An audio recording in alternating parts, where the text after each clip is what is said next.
Hi, I'm presenting the project Hardware Implementation of the SGASP Prefetcher through HLS. Nowadays, HPC applications try to exploit platforms to maximize performance. In this sense, FPGAs are a good platform for edge and cloud computing. However, with the growing complexity of applications, the memory wall becomes a hazard.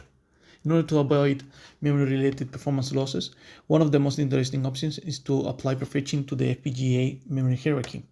In our most recent work, we proposed the SGASP Prefetcher, which was based on the prediction of the next memory access by SVM classification. In the ChampSim simulator, SGASP achieved considerable CPU acceleration. In this work, we implement the SGASP Prefetcher using HLS, which grants two advantages: easy trace-based test benching and easy adaptation from the previous C++ implementation of the Prefetcher. This is the final form of the hardware design, which is detailed in the report file. We can remark the following design decisions.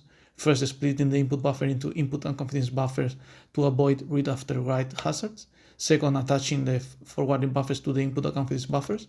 Third, one-hot encoding is applied to the SVM classification, reducing the operation to simple additions. Finally, we propose two designs: pipeline, which considers the whole prefetcher as a single pipeline, and data flow, which considers it as two pipelines separated by FIFOs.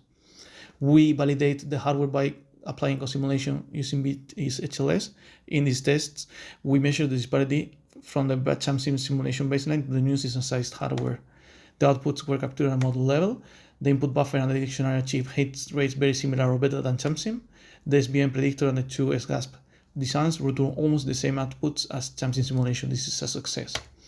Finally, we checked the hardware cost of the low-cost 32-bit SGASP after applying implementation with Vado.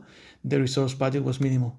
Finally, in this video, we can see how the co-simulation of the SVM model is configured and how it returns if the test passed after skipping the long simulation process.